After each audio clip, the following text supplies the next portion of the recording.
Aux priorités, au direct, on voit ça, il y a les ministres qui sont en train de sortir Pas si de en retard que Beauvau. ça. Pas si en retard que ça et qui se dirigent donc vers l'Elysée Ils pour le vont même Conseil des être en ministres. avance. Conseil des ministres prévu à 10h. Il y en a pour quoi 2-3 minutes maximum. François Bayrou en tête, le Premier ministre.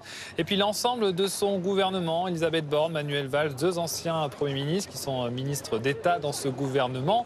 Gouvernement qui a mis du temps à être monté. François Bayrou voulait...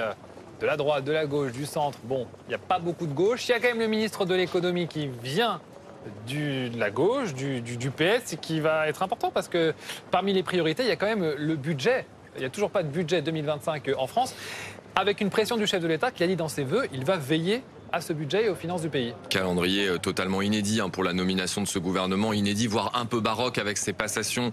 Peut-être certains vacanciers l'ont manqué, ces passations qui ont eu lieu le 24 décembre au matin pour la plupart. C'est vrai que ce gouvernement s'est composé dans la douleur, un peu comme le précédent. Il a essayé, le Premier ministre, de rassembler le plus largement possible, mais vous l'avez rappelé, Loïc, du côté de la gauche, beaucoup n'ont pas répondu présent. Il y a certes des personnalités qui viennent du Parti socialiste, le ministre de l'économie, le ministre d'État à l'outre-mer, Manuel Valls, ancien Premier ministre. Dans cette équipe, en effet, cette image symbolique, deux anciens Premier ministre qui encadre François Bayrou, on le voit sur cette image. Et on voit ces ministres donc qui arrivent à l'Elysée. L'Elysée, c'est là que l'on vous retrouve, Sophie Dupont. Sophie, vraiment, l'objectif de ce gouvernement, avec sa rentrée, c'est une chose, durer. Oui, c'est le vœu que beaucoup de ministres que vous voyez actuellement sur les images de BFM TV ont dû formuler lors du passage à la nouvelle année. Ces ministres qui arrivent, vous voyez, qui sont pile à l'heure, groupés, qui n'ont pas répondu aux sollicitations des journalistes lors de leur entrée, avec au moins un absent quand même, Jean-Noël Barrot, l'actuel ministre des Affaires étrangères qui est en déplacement en Syrie. C'est pour ça qu'il n'y aura pas de photos de famille aujourd'hui, ici, à l'issue de ce premier conseil des ministres du gouvernement Bayrou. Ces ministres qui, vous le voyez, rentrent actuellement dans l'Elysée pour leur premier Conseil des ministres. Voilà, avec les retardataires, on voit notamment Gérald Darmanin et Patrick Mignola qui sont un petit peu... Et Sébastien Lecornu, que vous voyez aussi, Sébastien Lecornu qui a survécu à tous les remaniements du gouvernement Macron depuis 2017. Et aussi à la fin, vous voyez notamment Rachid Dati qui ne répond pas aux sollicitations mais qui va peut-être prendre le temps de faire une pause pour la photo. Vous le voyez, ce gouvernement voilà, qui prend la pause avant ce premier conseil des ministres qui va rentrer avec évidemment un objectif pour eux, tenir le plus longtemps possible alors qu'il est toujours menacé par une censure. Merci Sophie. L'expérience me pousse à dire que la technique du retardataire, c'est pour être sûr au moins d'être bien sur l'image et d'être pas caché par un collègue, Alexis. La question de tous ces ministres et certains qui ont déjà une carrière derrière eux, c'est de se dire pour combien de temps ils ont signé. Oui, parce que ça, c'est bien sûr la grande incertitude, cette épée de Damoclès qui pèse sur l'équipe actuelle, comme elle a pesé sur l'équipe précédente. François Bayrou qui doit essayer de passer l'étape du budget. Ce sera une étape absolument cruciale. Pour rappeler le calendrier, dans une dizaine de jours, la déclaration de politique générale de François Bayrou. Le Premier ministre, ce sera un temps très fort. Ce sera devant les députés. Ensuite, ce risque en effet de censure qui va peser sur son gouvernement, tandis qu'en coulisses, notamment avec le ministre de l'économie, le sujet du budget va être absolument crucial. Un bon nombre de débats pour essayer de composer un texte, essayer de s'accorder, de ne pas braquer les oppositions. Vous savez que François Bayrou, un peu d'ailleurs comme Michel Barnier avait tenté de le faire, essaye d'associer les oppositions à cette méthode. On sait qu'il y a eu des rencontres, notamment à Bercy, avec le nouveau ministre de l'économie, des échanges avec des responsables de l'opposition. On se souvient aussi de cette image très symbolique, Marine Le Pen, qui avait été la première à être reçue à Matignon lorsque François Bayrou consultait ses oppositions. Elle en était d'ailleurs sortie en laissant passer un message d'une très relative bienveillance. Il faudra voir comment tout ça peut tenir jusqu'à la fin du mois de mars. Ce sera à peu près ce délai-là, une centaine de jours. C'est le délai qu'a tenu le gouvernement Barnier. Est-ce que François Bayrou ira jusque-là? C'est la question. On va retourner place Beauvau que les ministres viennent de quitter donc pour se diriger vers l'Elysée où va se tenir le Conseil des ministres. Edgar Becquet, vous êtes place Beauvau, juste devant la place Beauvau. C'est là que les ministres ont pris un petit déjeuner tous ensemble. Qu'est-ce qui s'est dit pendant ce petit déjeuner? Quelle était la teneur des discussions?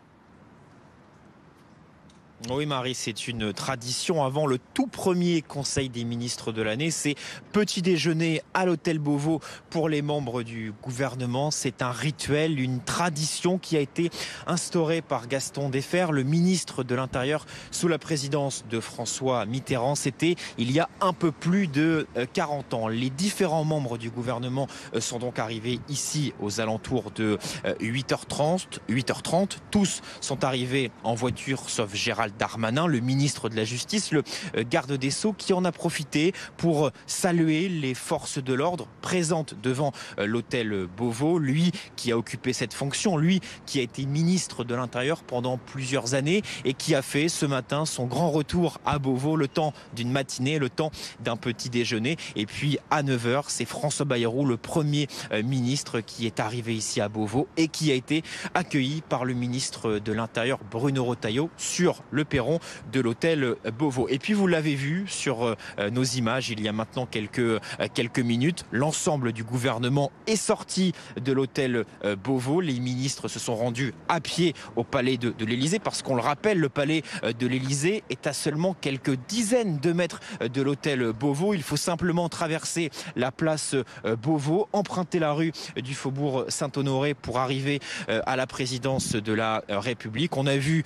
en tête de ce cortège François Bayrou avec à ses côtés Manuel Valls, le nouveau ministre des Outre-mer, Elisabeth Borne, la nouvelle ministre de l'Éducation nationale, ou encore Bruno Retailleau, le ministre de l'Intérieur. Et puis à la fin de cette déambulation, on a vu les retardataires, si je puis dire, Gérald Darmanin, le ministre de la Justice, ou encore Sébastien Lecornu, le ministre des Armées, qui était à la fin de ce cortège, à la fin de cette déambulation. Un gouvernement quasiment au complet, je dis quasiment parce qu'il manque notamment le ministre des Affaires étrangères, Jean-Noël Barrot, qui est aujourd'hui en déplacement officiel en Syrie. Ce conseil des ministres qui a commencé donc depuis quelques minutes, qui a commencé à 10h ici au palais de l'Élysée. On va évidemment suivre, on va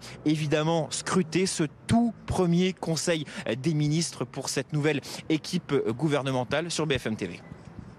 Merci beaucoup Edgar Becquet, en direct donc de la place Beauvau pour BFM TV avec Niels Olsen. Merci d'être avec nous dans le live sur BFM TV. Bonjour Maëva. Bonjour Benjamin. On va bien sûr parler de ce rendez-vous important, ce premier conseil des ministres du gouvernement Bayrou avec nos invités. Benjamin Morel. Bonjour. Bonjour.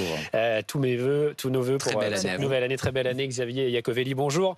Sénateur Renaissance des Hauts-de-Seine, directeur général de Territoire et Progrès. Et puis Alexis Cuvillier du service politique de BFM TV. D'abord Alexis, on va revenir sur ces images que l'on vient de voir avec ce gouvernement quasi au complet. Il manque juste Jean-Noël Barrot qui est en Syrie, qui donc a pris ce petit déjeuner avec Bruno Retailleau au ministère de l'Intérieur et qui s'est rendu, ça y est, désormais à l'Élysée pour ce premier Conseil des ministres aux enjeux très important. Oui, premier Conseil des ministres qui doit débuter dans les toutes prochaines minutes, si ce n'est déjà le cas. Cette première réunion de la nouvelle équipe au Palais de l'Élysée avec Emmanuel Macron. Il avait été annoncé que ce Conseil des ministres serait un peu décalé par rapport à la formation du gouvernement.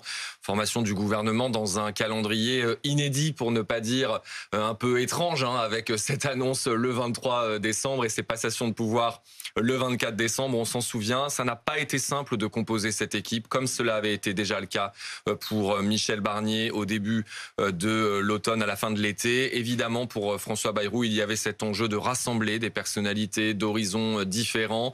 Et du côté de la gauche, force est de constater qu'il n'y a pas eu beaucoup de réponses. Bien sûr, dans l'entourage du Premier ministre, on met en avant un certain nombre de personnalités qui ont une histoire à gauche. On pense bien sûr à Manuel Valls, qui est devenu ministre d'État aux Outre-mer, que l'on a vu à Mayotte cette semaine. On pense aussi bien sûr à Juliette Méadel, qui a été ministre sous François Hollande, et à d'autres personnalités de ce type. Évidemment François Rebsamen, qui était un proche de l'ancien chef de l'État, mais pas de personnalité encore active au sein du Parti socialiste. Le Parti socialiste dont le gouvernement a essayé d'obtenir des garanties, de discuter pour avoir à minima une garantie de non-censure, car cette équipe, comme l'équipe précédente, débute son bail avec cette épée de Damoclès. pourra-t-elle tenir une centaine de jours, aussi longtemps que Michel Barnier? Évidemment, l'enjeu pour François Bayrou, c'est de tenir plus longtemps. Évidemment, on va en parler tout au long de la matinée avec nos invités. On va voir s'ils comptent, eux, suivre cette motion de censure. Juste un mot, Benjamin Morel,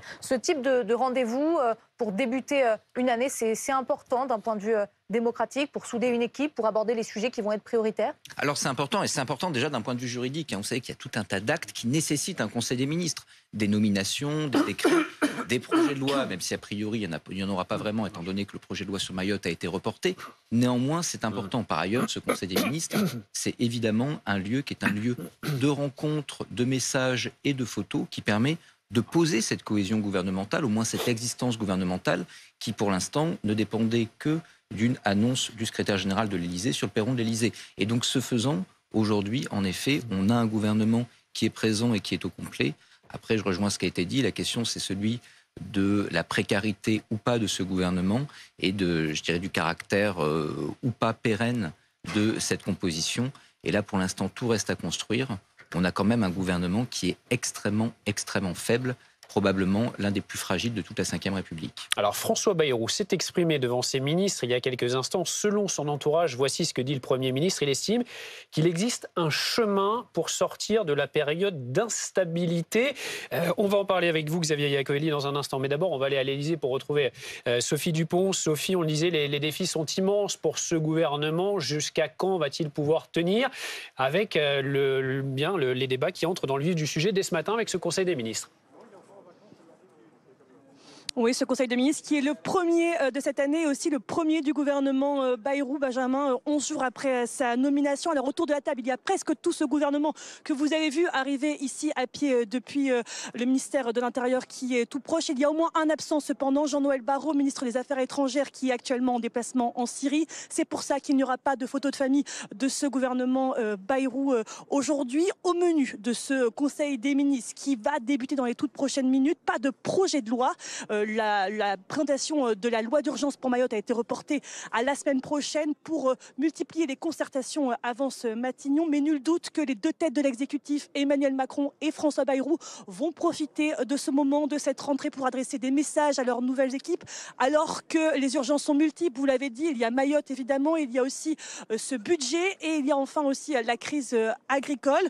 Ce gouvernement qui va donc se réunir ici, qui se réunit actuellement ici au Palais de l'Élysée derrière moi. Et puis il y aura un point presse à l'issue. Point presse, particularité aujourd'hui, ce point presse, il fait son retour à l'Élysée. Souvenez-vous, sous le gouvernement de Michel Barnier, il avait été délocalisé à Matignon, mais le nouveau Premier ministre François Bayrou a tenu à ce qu'il y ait de nouveaux lieux ici, demande acceptée par l'Élysée. Et donc vous aurez tout à l'heure ce point presse qui sera de retour ici à l'Élysée, où on tentera de savoir évidemment tout ce qui s'est dit lors de ce Conseil des ministres.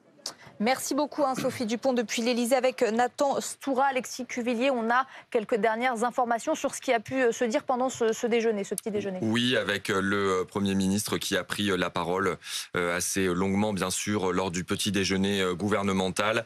Ma responsabilité, c'est que cette équipe soit unie et courageuse, a dit François Bayrou, qui se montre persuadé que les Français veulent tourner la page de l'instabilité qui a été extrêmement forte, bien sûr, on le dit depuis tout à l'heure, extrêmement forte depuis septembre. Si nous sommes unis, nous pourrons déplacer un certain nombre d'obstacles devant nous, a dit le maire de Pau. Un gouvernement particulier composé de plus de la moitié d'élus locaux. Nous sommes enracinés et d'ailleurs, cette citation prend un sens aussi avec l'ancrage local de François Bayrou, un ancrage qu'il entend maintenir. Vous le savez, il y avait eu cette séquence très contestée mi-décembre lorsqu'il avait choisi d'assister à un conseil municipal à Pau quelques jours après sa nomination.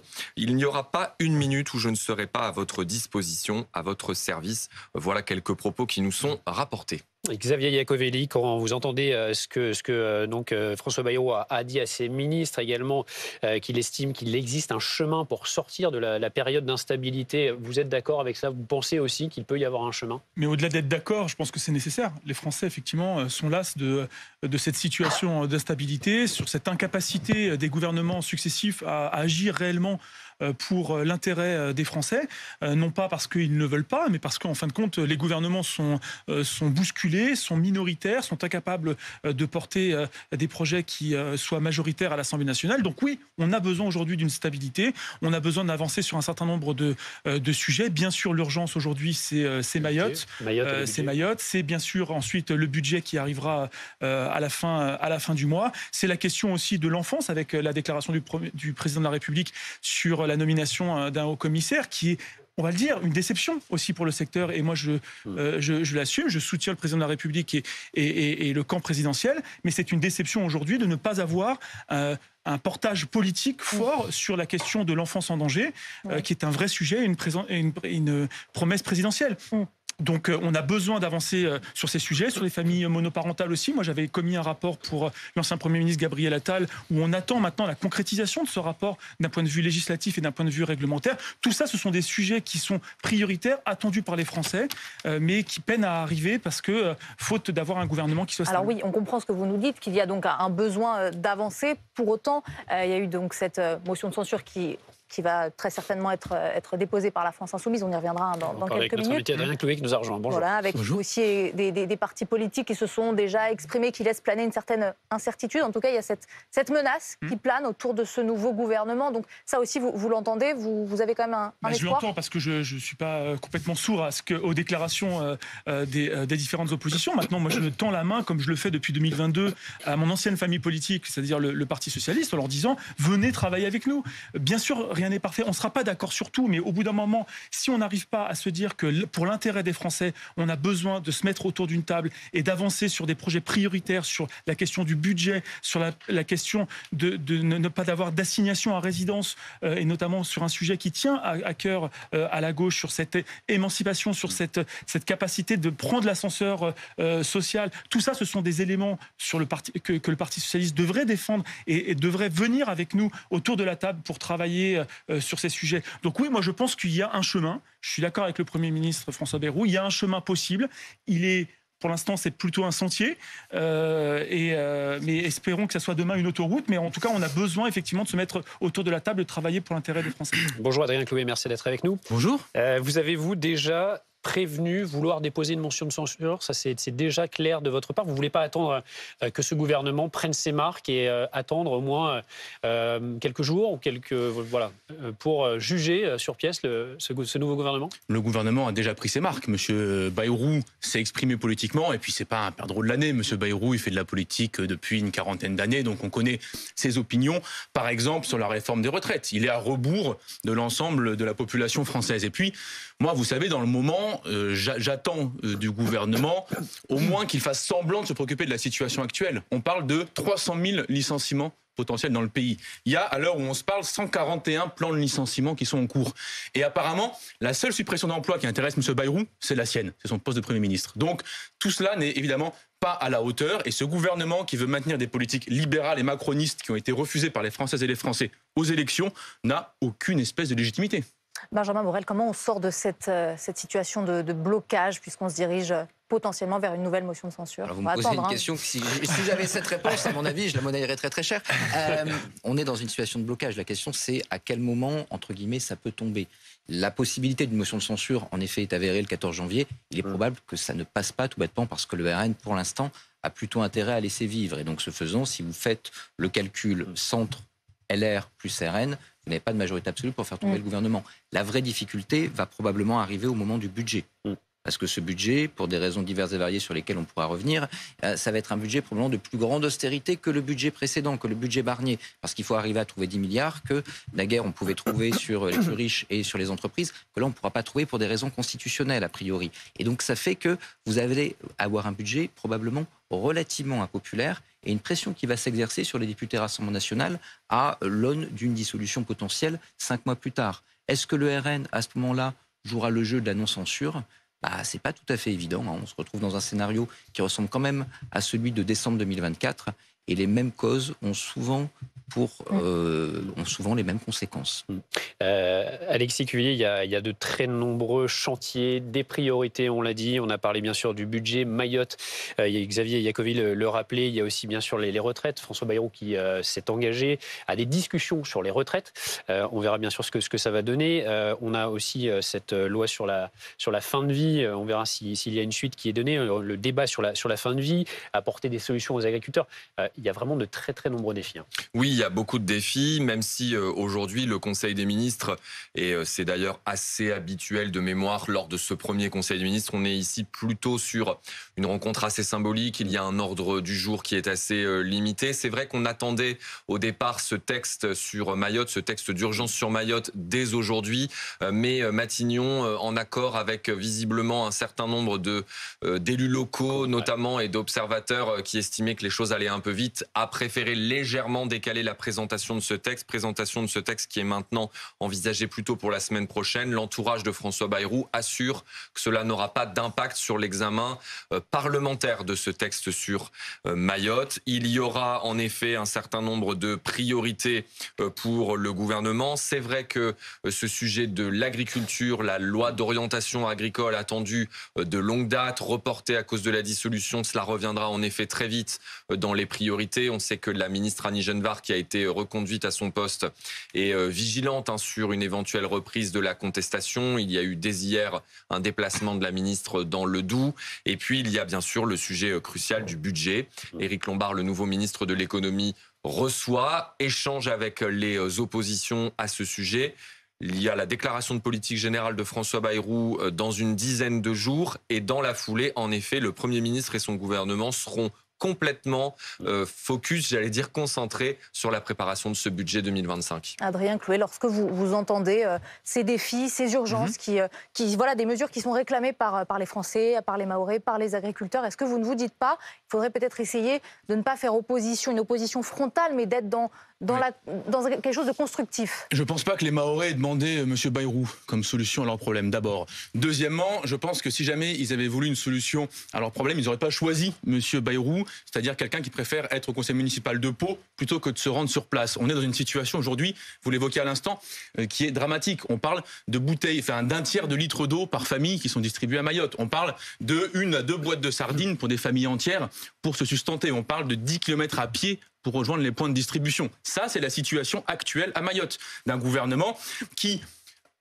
débarque sur la situation, bien sûr, mais enfin a mis des jours et des jours à prendre la pleine mesure de la situation. Un exemple simple, on a attendu 1 semaine pour que les kinésithérapeutes puissent s'engager bénévolement à l'hôpital de Mamoudzou pour venir aider les populations de manière bénévole. Ça, c'est des défauts d'organisation. Il y a des problèmes à caractère éminemment politique. La suppression de la délégation interministérielle au risque climatique dans les Outre-mer, c'est une décision politique de M. Macron qui a désorganisé tout ce qui se passe aujourd'hui. Et je termine en appelant toutes les personnes qui nous écoutent, évidemment, à faire des dons, à contribuer à la solidarité pour nos compatriotes et nos amis qui vivent à Mayotte. Dans le cas toulousain, c'est avenue de Fronton que vous aurez le point de distribution de dons le plus proche de vous. Et d'ailleurs, pensez bien à donner des vêtements d'été et non pas des vêtements d'hiver, ce qui est une erreur que font plusieurs personnes à l'heure actuelle où nous nous parlons. Xavier Iacovelli, lors de ses vœux, Emmanuel Macron a indiqué vouloir consulter l'avis des Français sur des sujets déterminants. À demi-mot, le référendum, l'idée du référendum. C'est une bonne idée selon vous ?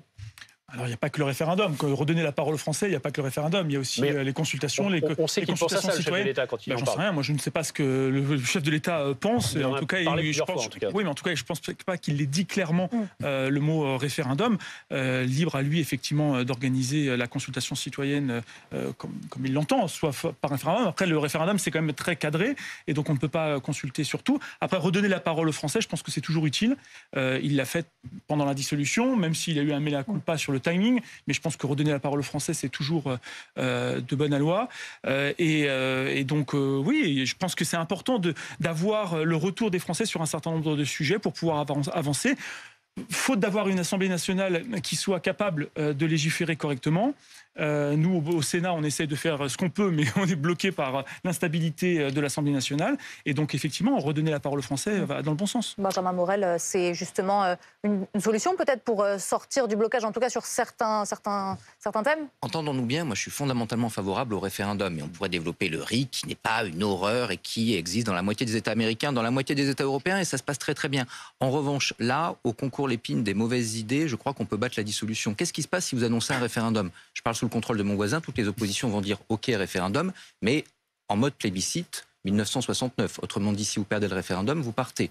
Vous avez une polarisation de la vie politique qui va se créer. Faites adopter un budget quand vous avez une telle polarisation de la vie politique et que tout le monde se projette vers une présidentielle anticipée. C'est impossible. Vous vous retrouvez au printemps sans gouvernement, parce que là, François Bayrou aura toutes les peines du monde à tenir, et à la différence de 1962 et du référendum du général de Gaulle, Emmanuel Macron ne pourra pas d'un côté dissoudre et renommer François Bayrou. Donc vous vous retrouvez au printemps sans gouvernement, sans budget, et avec potentiellement une présidentielle anticipée. Autrement dit, le coup politique peut être intéressant pour le chef de l'État, même si je ne suis pas certain. En revanche, du point de vue de la stabilité du pays, c'est clairement pas ce qu'il faut faire actuellement. Alexis. C'est quand même aussi un peu le grand flou autour de cette histoire de référendum depuis mardi soir. Le président de la République l'a sous-entendu. Dans la foulée, son entourage a semblé légèrement cadrer les choses en disant oui, ça peut être du référendum, ça peut être de la Convention citoyenne. Et c'est vrai qu'on sait que sur ce sujet du référendum, il y a bien sûr des interprétations constitutionnelles parfois un peu différentes, mais il faut quand même que le président de la République s'assure d'être en accord avec les présidents des chambres et avec son Premier ministre. Dans l'entourage d'un ministre important, on en était réduit cette semaine à des hypothèses. Est-ce que ce peut être un sujet explosif comme l'immigration? Vous vous souvenez qu'un référendum sur l'immigration, ça avait été beaucoup évoqué au moment des rencontres de Saint-Denis, mais ça semble honnêtement assez difficilement imaginable. Pas impossible, mais difficile à imaginer. Est-ce que ce peut être un sujet économique ou un sujet lié au travail? C'était aussi une hypothèse que certains envisageaient. Beaucoup de flou. On essaiera tout à l'heure de savoir si le président de la République en a parlé de ce projet devant ses ministres. Alors, on va revoir les citations, ce qu'a dit donc François Bayrou à ses ministres tout à l'heure lors du traditionnel petit déjeuner du gouvernement Place Beauvau, marquant cette nouvelle année. Adrien Clouet, un petit commentaire. Il existe un chemin pour sortir de la période d'instabilité, ça a dit donc le Premier ministre. Vous avez du mal à le voir, votre chemin? Ça dépend. Si M. Macron s'en va, par exemple, je pense qu'on pourrait arriver à quelque chose de plus stable. C'est tout simplement votre demande que le chef de l'État s'en aille. Ah mais bien sûr, puisque c'est lui qui est responsable de la crise des institutions dans laquelle on se trouve aujourd'hui. Ce n'est pas M. Bayrou qui s'est autonomé. Mais sensiblement, il ne va pas le faire. Il n'a pas, en tout cas, lors de ses vœux, il n'a absolument pas exprimé l'intention de s'en aller. Donc, avant de faire quelque chose, on ne le fait pas, c'est sûr. Donc moi, je pense que ce serait une bonne chose et que ce serait une manière de dénouer la crise qu'on connaît actuellement plutôt que de réemployer les méthodes du Second Empire, de nous inventer des référendums pour essayer de gouverner contre les législateurs. Ça, mais effectivement. En attendant, est-ce que vous êtes prêts, vous, à des compromis? Bah oui, ça s'appelle l'Assemblée nationale. Sur quel sujet? Un bon exemple, le budget, par exemple. Nous, on a voté pour le projet de loi de financement. Le projet de loi de finances. On a voté pour le budget à l'Assemblée nationale. Les macronistes l'ont même refusé. Pourquoi ils l'ont refusé? Parce qu'on avait empêché le gel des pensions de retraite et qu'on avait rétabli des crédits pour quelques ministères importants, travail, écologie, sécurité. Eh bien, à partir de là, il y a un problème. Et ce problème, il n'est pas dû aux forces politiques de gauche. On a voté pour le budget, les macronistes l'ont refusé, ce budget. Bon, eh bien, il y a un lieu où on fait effectivement des compromis, on discute des textes, on les examine, et puis à la fin, on vote. Et je pense que le vote est une bonne manière de trancher les conflits dans une société qui sont normaux, mais il faut respecter le Parlement. Le fait de nommer M. Bayrou, qui n'a pas été à une élection nationale depuis je ne sais pas combien d'années, après M. Barnier qui pesait 5%, ce n'est clairement pas à la hauteur de la situation, et ça ne permet évidemment pas de répondre aux attentes exprimées par les électeurs et les électrices, sur les retraites par exemple, sur les pensions, sur le niveau des salaires, etc. etc. Bon, alors en attendant, le Conseil des ministres se tient en ce moment même à l'Élysée. On va les retrouver justement devant le palais de l'Élysée, Sophie Dupont pour BFM TV. Évidemment, c'est un Conseil des ministres avec énormément d'enjeux pour ce nouveau gouvernement. Oui, premier conseil des ministres du gouvernement Bayrou. Ce sont les retrouvailles, hein, c'est la rentrée politique. Mais pour autant, au programme de ce conseil des ministres, il n'y a pas de projet de loi à proprement parler parce que la loi spéciale pour Mayotte qui devait être présentée aujourd'hui a été reportée à la semaine prochaine pour poursuivre les consultations avant ce Matignon. Mais nul doute que ce conseil des ministres, ce premier de l'année et ce premier du gouvernement Bayrou, eh bien, il est important pour les deux têtes de l'exécutif, pour Emmanuel Macron et pour François Bayrou, pour délivrer des messages à la nouvelle équipe. François Bayrou a déjà commencé à le faire. Vous l'avez suivi sur BFM TV. Il y a eu un petit déjeuner qui a précédé ce conseil des ministres, un petit déjeuner qui a eu lieu au ministère de l'Intérieur qui est tout proche, en présence du Premier ministre. L'occasion pour le nouveau locataire de Matignon d'appeler à l'unité ses troupes. Les Français ne veulent pas que l'on poursuive cette période d'instabilité. Si nous sommes unis, nous pourrons déplacer un certain nombre d'obstacles devant nous, a martelé le Premier ministre, parce que les obstacles, ils sont nombreux pour ce nouveau gouvernement. Il y a évidemment des urgences, Mayotte, il y a le budget aussi qui va arriver en ce début d'année, et puis la crise agricole, avec une question qui doit être dans toutes les têtes des ministres qui sont actuellement autour de la table de ce conseil. Combien de temps ce gouvernement va-t-il durer alors qu'il est menacé d'une censure? Ce conseil des ministres, il va être suivi d'un conseil de défense et de sécurité nationale qui va être consacré à Mayotte. Et à l'issue de ces deux conseils, il y aura le point presse de la porte-parole du gouvernement, la toute nouvelle porte-parole du gouvernement, Sophie Primas. Particularité, ce point presse, il fait son retour à l'Élysée alors qu'il avait été délocalisé à Matignon sous le gouvernement Barnier. C'est une demande de François Bayrou précisément, demande acceptée par l'Élysée. Merci beaucoup Sophie Dupont en direct de l'Elysée pour BFM TV. Il y avait eu 10 conseils des ministres sous le gouvernement précédent de Michel Barnier.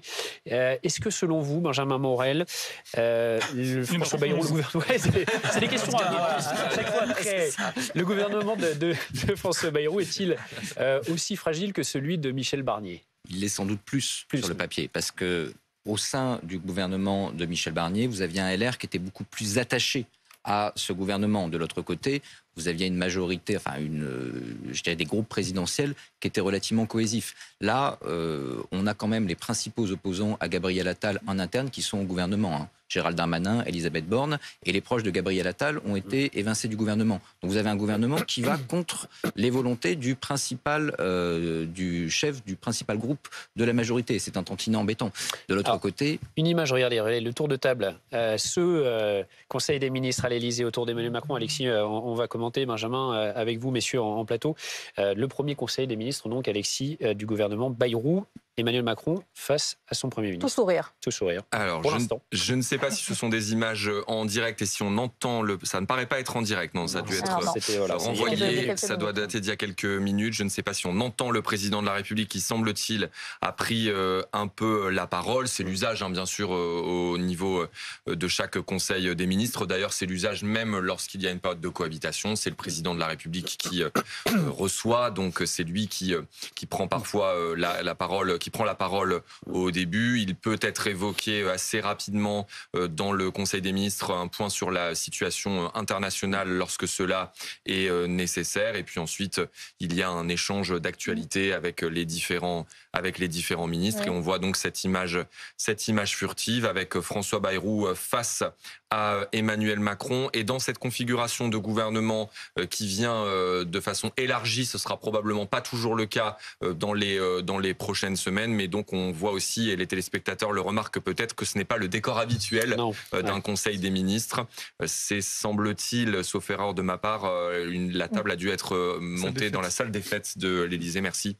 Alors que d'habitude, c'est dans une configuration plus restreinte. Xavier Iacovelli, je voulais vous entendre sur ce que disait M. Chloé il y a quelques minutes sur cette demande de voir le président Emmanuel Macron s'en aller. Pour la France Insoumise, c'est la seule façon de sortir de cette situation. Est-ce que ça, c'est quelque chose que vous pouvez entendre? C'est vrai qu'on est dans une situation tellement bloquée avec ces trois pôles à l'Assemblée. Mais j'ai bien compris l'obsession de Jean-Luc Mélenchon et de ses députés. Pour eux, c'est le mal principal, ce serait Emmanuel Macron, et que sa démission réglerait tous les problèmes de notre pays, de Mayotte, en Corrèze, en passant par les Hauts-de-Seine ou Paris. Honnêtement, je pense que les Français ont bien compris que ce n'était pas la solution. De toute façon, le président de la République a été élu jusqu'en 2027. Il a confirmé qu'il irait jusqu'à la fin de son mandat. Et ce n'est pas la démission d'Emmanuel Macron qui réglera le problème de l'instabilité gouvernementale, sauf à ce que, aujourd'hui, monsieur le député, vous nous annonciez que LFI est prêt à travailler avec les Républicains, avec le bloc central, sur des projets, dans une coalition gouvernementale. Et donc, dans ces cas-là, effectivement, ça peut être intéressant de réfléchir à cette coalition. Mais je ne crois pas que ce soit dans vos objectifs. Et donc la réalité, c'est qu'ils veulent une élection présidentielle anticipée. C'est la petite musique qu'ils font courir depuis un certain nombre de temps, qui est d'ailleurs relayée par les médias. Mais c'est normal que vous relayiez la parole des politiques. Mais en fin de compte, ça n'arrivera pas. Ça n'existe pas. Et aujourd'hui, ce qu'on a besoin, c'est d'avoir une stabilité gouvernementale. Et ça n'a rien à voir avec le président de la République.